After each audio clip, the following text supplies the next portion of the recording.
फिरोज शाह तुगलक ने करी अपने चचेरे भाई जौना खां उर्फ मोहम्मद बिन तुगलक की स्मृति में की थी। ठीक है, जौनपुर की स्थापना किसने की है? तो जौनपुर की स्थापना की है फिरोज शाह तुगलक ने। जौनपुर की स्थापना पूछ ले किसने की, तो इसकी स्थापना की फिरोज शाह तुगलक ने।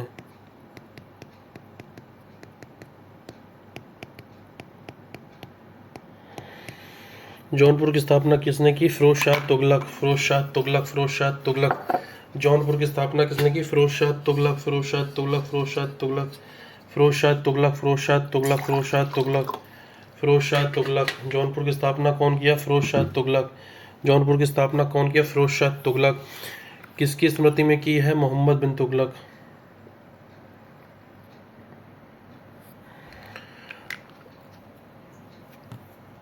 जौनपुर में स्वतंत्र सत्ता की स्थापना एक हिजड़े मलिक सरवर ने कर सरकी वंश की नींव डाली। ये पेपर में आया हुआ क्वेश्चन है। जौनपुर में स्वतंत्र सत्ता की स्थापना किसने करी थी? तो एक हिजड़ा था मलिक सरवर, उसने सरकी वंश की क्या करी थी? नींव डाली थी। और जौनपुर की स्थापना कौन करी थी? यहाँ स्वतंत्र सत्ता के बारे में कह रहा है, तो स्वतंत्र सत्ता मलिक सरवर से रिलेटेड है। स्थापना फिरोज शाह तुगलक। ठीक है। पद्मावत का लेखक कौन है? मलिक मोहम्मद जायसी। ये कहाँ रहते थे? यही जौनपुर में रहते थे। जौनपुर में रहते थे। पद्मावत के लेखक कौन है? मलिक मोहम्मद जायसी। सरकी राजवंश, यही जो सरकी राजवंश यहाँ बात कर रहे हैं, कि समय जौनपुर का इतना विकास हुआ कि इसे लोग भारत का सिराज कहा जाता था।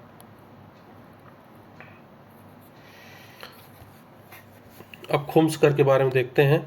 लूटे हुए धन, खानों या भूमि में गड़े हुए खजानों से प्राप्त संपत्ति का 1/5 भाग 20% था। ये खुम्सकर। ठीक है। इस पर सुल्तान का अधिकार था तथा शेष 4/5 भाग पर उसे सैनिकों अथवा खजाने को प्राप्त करने वाले व्यक्ति का अधिकार था। ठीक है। अगर कोई मान लो धन है, कोई धन है, डॉलर है मान लो, ये हमने लूट लिया कहीं से, तो या फिर भूमि में कोई गड़ा हुआ धन आ गया, जैसे पहले के ज़माने में सोना चांदी मिल जाता था, तो अगर ऐसा कुछ मिल जाता है तो इसका जो 1/5 हिस्सा है, 1/5 मतलब 20% होता है। मतलब अगर हम 100 मान लें, पूरे को जो मिला उसमें हम 5 का भाग दे दें तो 20 आएगा। तो जो 20% होता था उस पर सुल्तान का अधिकार होता था। और 1/5 अगर सुल्तान ले लेगा तो जाहिर सी बात 4/5 बचेगा। अगर हम एक में से 1/5 घटा देंगे तो आएगा 4/5। तो 4/5 यानी कि 80% हिस्से पर सैनिकों या फिर जो खजाने को प्राप्त करता था उस व्यक्ति का अधिकार था। परंतु फिरोज शाह तुगलक को छोड़कर अन्य सभी शासकों ने 4/5 हिस्सा स्वयं के लिए रखा। ठीक। वैसे जो खुम्सकर है वो यही है कि 1/5 हिस्सा है राजा का और 4/5 सैनिकों का कह लो, या फिर खजाने को प्राप्त करने वाले व्यक्ति का अधिकार होता था। लेकिन जो फिरोज शाह तुगलक को छोड़कर अन्य सभी शासकों ने 4/5 हिस्सा स्वयं के लिए रखा, क्योंकि फिरोज शाह तुगलक ने ऐसा नहीं किया था। फिरोज शाह तुगलक ने ऐसा नहीं किया था, उसने मतलब वही को छोड़कर सभी ने 4/5 अपने लिए रखा। लेकिन फिरोज शाह तुगलक ने वही फॉलो किया था जो रूल था, मतलब 1/5 वाला खुद देता था, लेकिन बाकी जो राजा थे वो सारा 4/5 देते थे। तो और फिरोज शाह तुगलक को छोड़कर सभी शासकों 4/5 हिस्सा के लिए रखा। ठीक है। सुल्तान सिकंदर लोदी ने गड़े हुए जो है खजाने में से कोई हिस्सा नहीं लिया। ठीक है। सिकंदर लोदी ने कोई हिस्सा नहीं लिया। नोट क्या है? अलाउद्दीन खिलजी और मोहम्मद बिन तुगलक ने इस खुम्स के अनुपात को उल्टा कर दिया था। सुल्तान का भाग वही 4/5 और संबंधित व्यक्ति का 1/5 उल्टा कर दिया था। वैसे खुम्सकर ओरिजिनली जो था वो ये था कि 1/5 तो भाई राजा ले ले,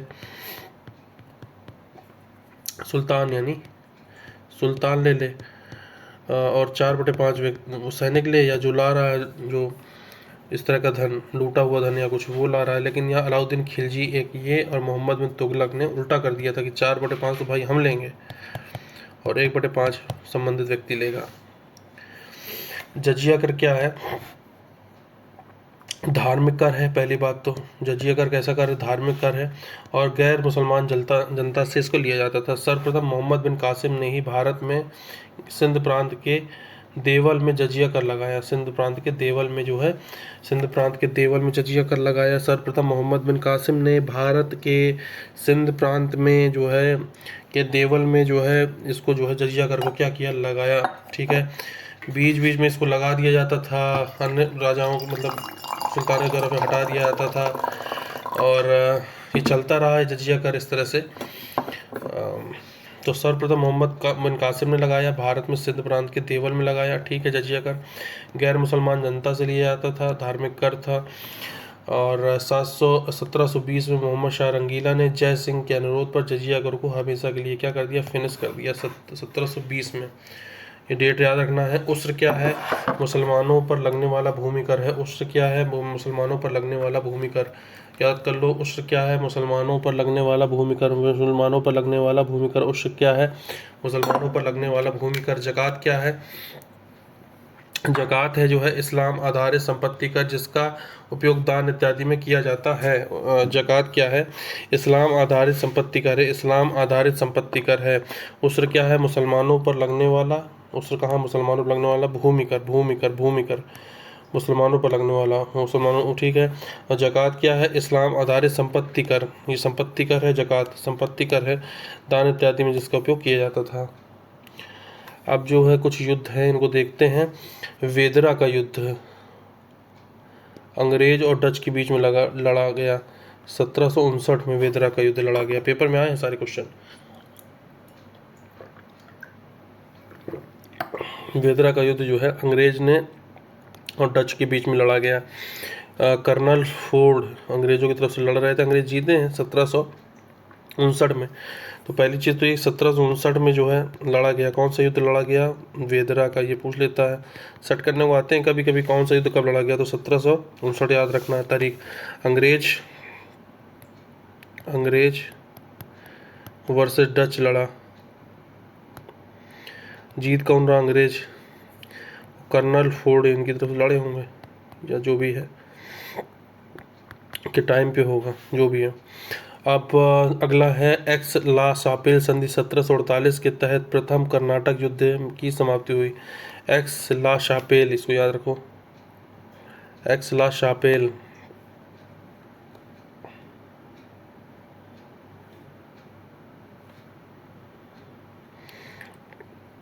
पूछेगा एक्स ला शापेल की संधि के तहत जो है किस युद्ध की समाप्ति हुई? तो प्रथम कर्नाटक युद्ध की समाप्ति हुई, जिसमें 1748 में एक्स ला शापेल की संधि हुई। यहाँ लिखा हुआ है देखो मैंने कि जो कर्नाटक वार है पहला कब लड़ा गया? 1746 से 1748। 1746 से 1748 के बीच में लड़ा गया। एक्स लापेल संधि इसमें हुई। एक्स लापेल संधि वेरी इंपॉर्टेंट, वेरी इंपॉर्टेंट। फिर इसके बाद दूसरा युद्ध लड़ा गया 49 से 1754 के बीच में लड़ा गया। इसको पांडिचेरी की संधि के तहत ये खत्म हुआ। पांडिचेरी की संधि पहली है एक्स ला शापेल, दूसरी पांडिचेरी या फिर गोंडेनहू जो भी इसको कहें, गोंडेनहू की संधि कह लो या पांडिचेरी की संधि कह लो।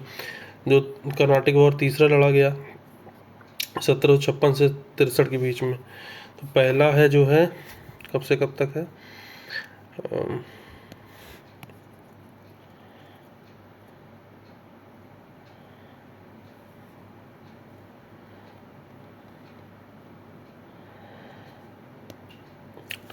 तो 1746 से 48 पहला, दूसरा है 1749 से 54 के बीच में, फिर है 1756 से 63 के बीच में।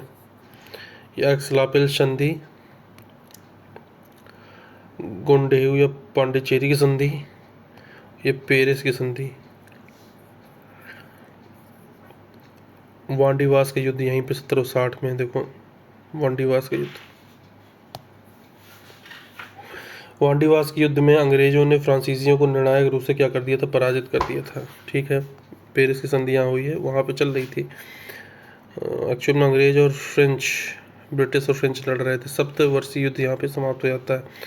यहाँ पेरिस की संधि तीसरे में, पांडिचेरी की संधि दूसरे में है, और एक्सला शापेल ये है। तो 46 से 48, 49 से 54, फिर 56 से 63, यहाँ 2 साल का गैप है। और वेदरा का युद्ध 1759 कर्नल फोर्ड अंग्रेज और डच के बीच में लड़ा गया है यहाँ पे।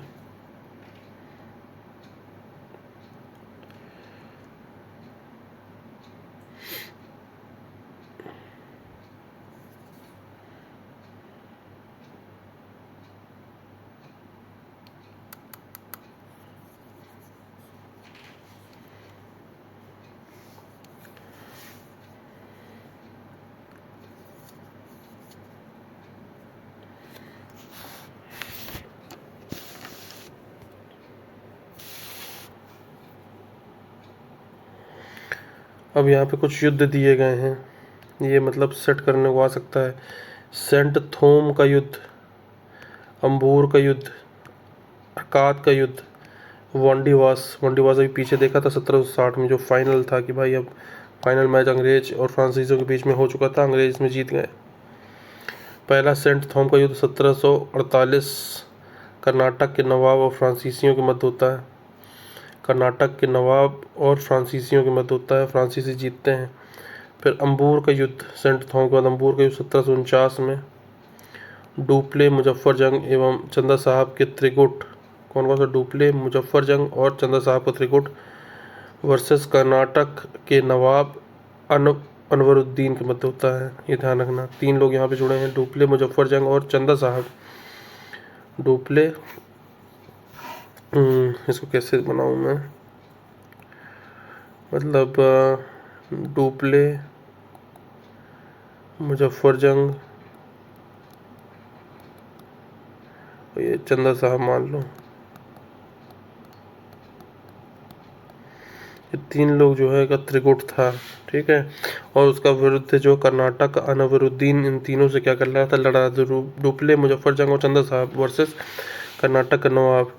ये अम्बूर के युद्ध की बात कर रहे हैं 1749 में। फिर अरकात का युद्ध 1752 में होता है। क्लाइव के नेतृत्व में वाली अंग्रेजी सेना एवं चंदा साहब के पुत्र राजा साहब के बीच होता है, ठीक है। तो यहाँ तो अंग्रेजों के साथ ये सब मिले हैं, चंदा साहब वगैरह सारा कुछ। अब यहाँ 52 आते आते चंदा साहब के पुत्र जो है राजा साहब के बीच और क्लाइव के नेतृत्व वाली अंग्रेजी सेना के बीच में अरकात का युद्ध होता है। वांडीवास का युद्ध 1760 में होता है, अंग्रेज और फ्रांस के बीच में। तो 4 युद्ध है, सेंट थॉम 1748, अम्बूर 1749, अरकात 1752 और Wandiwash 1760। Very very important Wandiwash.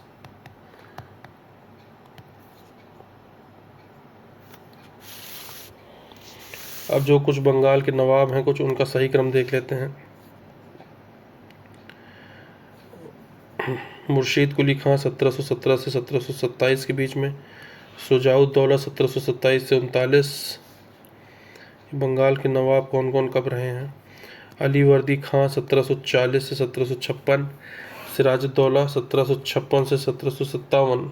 Most important है, ये लगाने को आ जाएगा क्रम से, ऊपर नीचे क्रम करेगा। तो पहले मुर्शीद कुली खां 1717 से 27, शुजाउद्दौला 27 से 39, मुर्शीद कुली के बाद शुजाउद्दौला, मुर्शीद कुली के बाद शुजाउद्दौला, फिर अलीवर्दी, फिर सिराजुद्दौला, फिर अलीवर्दी, फिर सिराजुद्दौला।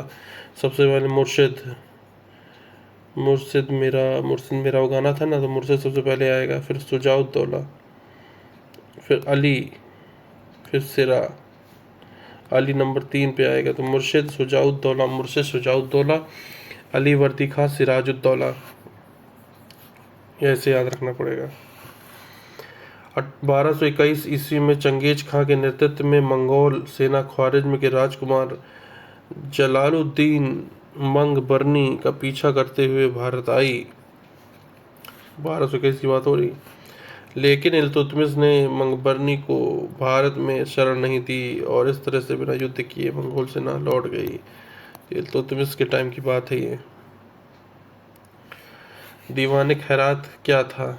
आर्थिक सहायता के लिए था। दीवाने बंदगान क्या था? दासों की देखभाल के लिए था बंदगान। बंदगान, बंद कौन होते हैं? दास होते हैं।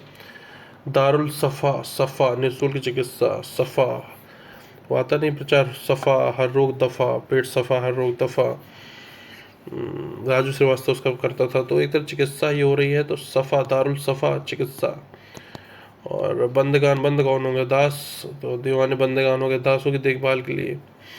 दीवाने खैरात आर्थिक सहायता के लिए। तो ये सब फिरोज शाह तुगलक के टाइम के तीनों हैं ये। तुगलक डायनेस्टी के तीन प्रमुख लीडर देखते हैं। तुगलक डायनेस्टी जो है 1320 से 1414, 1320 से 1414, 1320 से 1414। पहला है गियासुद्दीन तुगलक 1320 से 25, गियासुद्दीन तुगलक 1320 से 25, 1320 से 25। दूसरा मोहम्मद बिन तुगलक 1325 से 1351, 1325 से 1351। और तीसरा है फिरोज शाह तुगलक 1351 से 1388, 1351।